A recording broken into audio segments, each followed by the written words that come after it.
That's pretty good Wi-Fi for a $20 device. This $20 device giving you a quad-core CPU, 2 gigs RAM, fully certified with 4K Netflix, 4K YouTube, supports Dolby Audio, supports expandable storage, allows you to fully customize the remote control, allows you to fully customize the home screen launcher.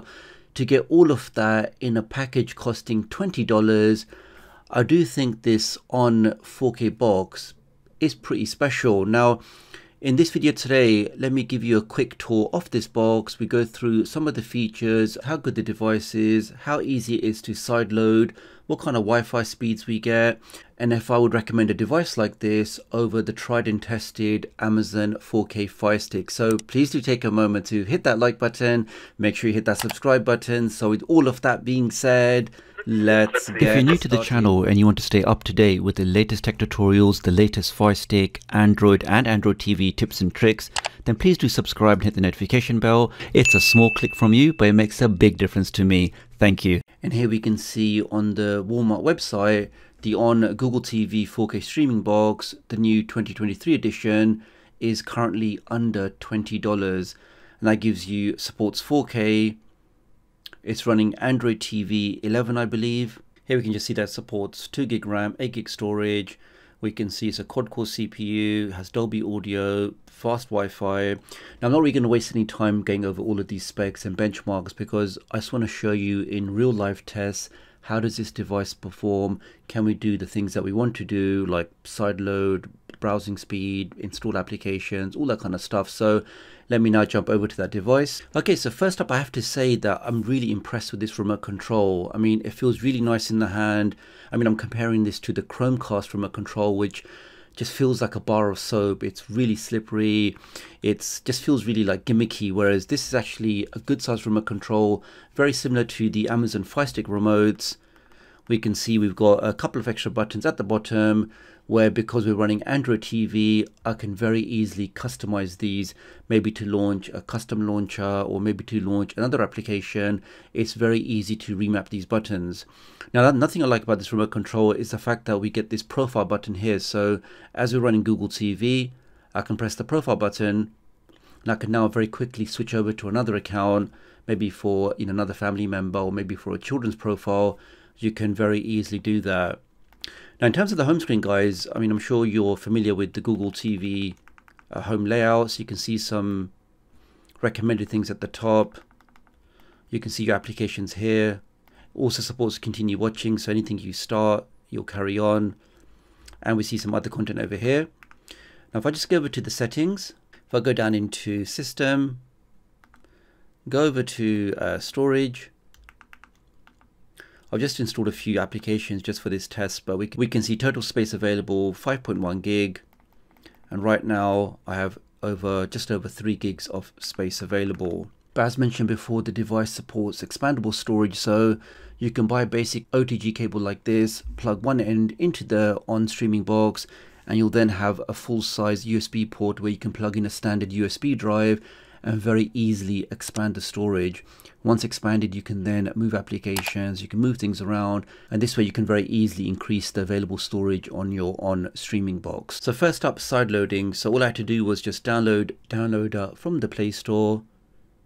Let's give that a second. Once that's done, I can now click on open, click on allow. I can download this from my website, click on download, and the first time you try to download something, you'll get this prompt here. So this is basically asking you that, do you want to allow the installation from other applications, from unknown sources? So all I have to do is click on settings. I can now click on allow. That's now allowed. I can now install the application. So that's how easy it was to sideload. No problems with that. That's now all done. I can now press the home key. Now, another benefit of having the Google TV home screen or Android TV in general is, because they don't have the same restrictions as the Amazon ecosystem, I can very easily install a custom launcher. And I can now use Button Mapper or Launcher Manager, and just with one click, we can see I can press a button and that instantly takes me to my custom launcher. So that is working absolutely fine on here. No need to mess about with different workarounds or different methods.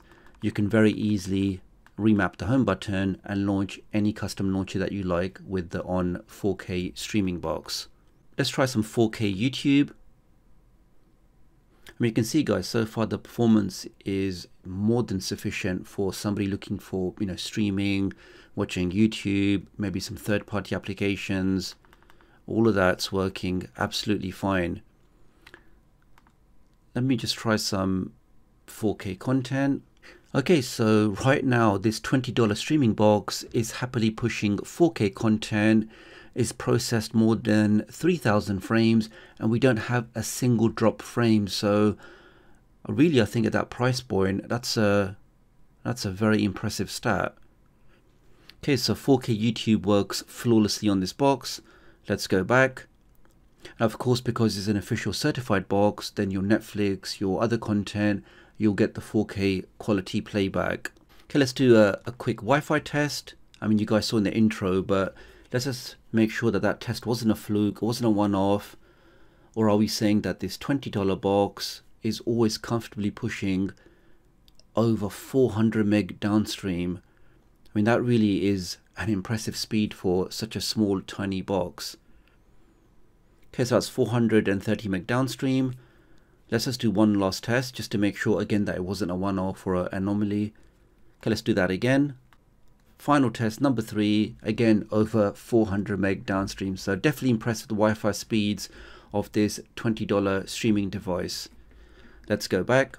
Next we have background applications. So as we know with these Android devices, lots of applications do run in the background. These are background running applications. Sometimes they have services, they consume memory, they consume CPU cycles, and the best way to find out what's running on your device is to install the free background apps and process list. Here we can see on my newly commissioned ONN 4K streaming box, I already have 11 applications which are open in the background. Now, as you guys know, the best way or the most easiest way to close off these background applications on your Android TV devices, on your Amazon devices, is to use the tdoctoruk app killer. So if I press back, let me now open the application. Just to confirm that it does work properly on the Android TV 12 devices, I can open this application, I can click on connect, I can click on always allow, I can set up a whitelist. Before this demonstration, let's just terminate everything. So let's just click on force stop all apps, click on that.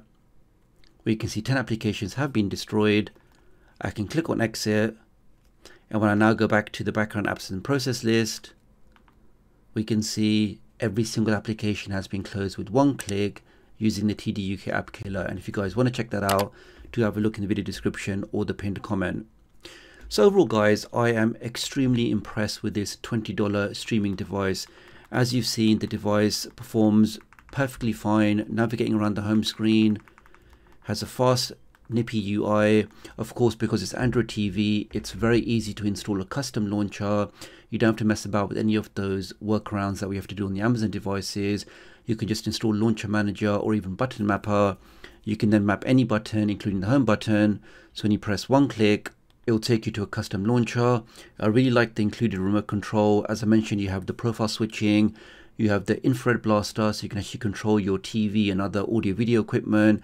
You also have the 4 extra media buttons that you can very easily remap. It feels really nice in the hand. We saw the Wi-Fi speeds were very, very impressive. Even though my router is downstairs, we can see I can comfortably push over 400 meg downstream. We saw the streaming applications, YouTube, Netflix, everything was streaming super smoothly, no stuttering, no drop frames. So to get all of that in a package costing $20, I would happily recommend this to anybody. Now, unfortunately, this device is only available in the United States. I had to purchase this through eBay just for this test, but if it was more globally available, I think this will be a very, very popular device. Even if you already have, a primary streaming device, having one of these or a couple of these for a spare bedroom or for travel, I think this device is definitely worthwhile checking out. Now, my next video, I'm going to do a side-by-side comparison of the ONN 4K streaming box against the 4K Firestick, which is sometimes around about similarly priced, $25, $30. Let's compare the Wi-Fi speeds, let's compare the app launching speeds. So if you guys are interested in that comparison, make sure you are subscribed. Do leave me a comment below. Let me know what you think about this 4K on streaming box. As you can see, I'm definitely impressed with it, and I'll hopefully catch up with you guys real soon. Thanks.